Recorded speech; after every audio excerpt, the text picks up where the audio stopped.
Nous sommes à l'hôpital général Mama Yemo, l'hôpital de référence, que nous appelons tous affectueusement hôpital Mama Yemo.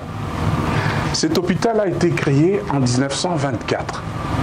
C'est-à-dire en 2024, cet hôpital aura 100 ans. Aujourd'hui, je viens vous parler de cet hôpital parce qu'il est dans une situation déplorable. Tout est par terre. L'un des plus grands hôpitaux de la RDC, peut-être le plus vieux, il n'y a pas d'ambulance dans cet hôpital, il n'y a pas de scanner, il n'y a pas assez de couveuses, il n'y a pas assez de lits pour les lits. Et pourtant, cet hôpital a vu naître des millions de bébés.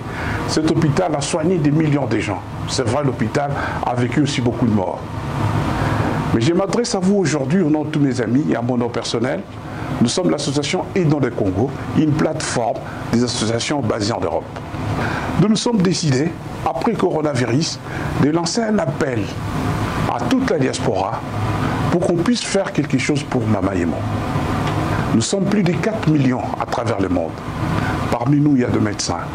Parmi nous, il y a des ingénieurs. Parmi nous, il y a des informaticiens. Il y a des maçons, des charpentiers. Tous les métiers confondus, nous avons tous l'expertise que nous avons apprise ici en Occident.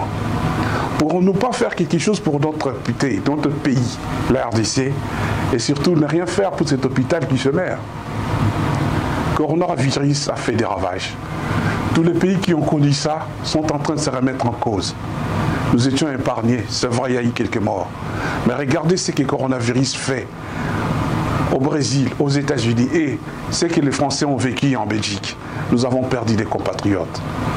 Il faut que cette maladie soit un déclencheur.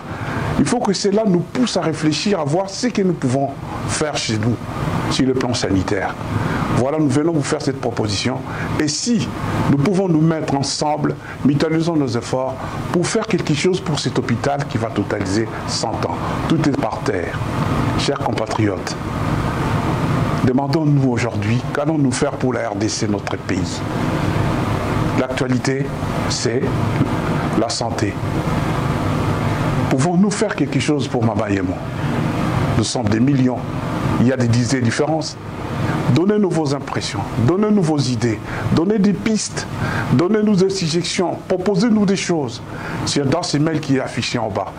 Le numéro de téléphone peut vous donner des informations. Unissons-nous, mutualisons nos efforts pour faire quelque chose pour Mama Yemo.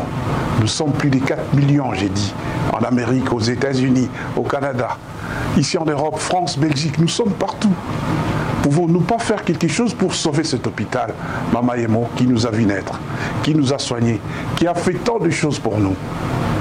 Je pense qu'il est possible de changer les choses en RDC.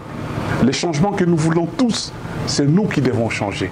Les changements, c'est toi, c'est moi, c'est lui, c'est nous tous qui devons changer pour voir la RDC changer. Faisons quelque chose pour sauver Mama Yemo. Servons quelque chose pour sauver Mama Yemo. Voici notre adresse email. Donnez-nous des propositions, des suggestions, des pistes, des solutions. Sauvons Mama Yemo. Pourquoi pas penser à créer une mutuelle de santé aussi pour les pauvres, pour les démunis dans notre pays, la RDC. Avant Corona ne peut pas être égal après Corona. Nous devons faire quelque chose pour la RDC. Nous devons faire quelque chose pour Mama Yemo.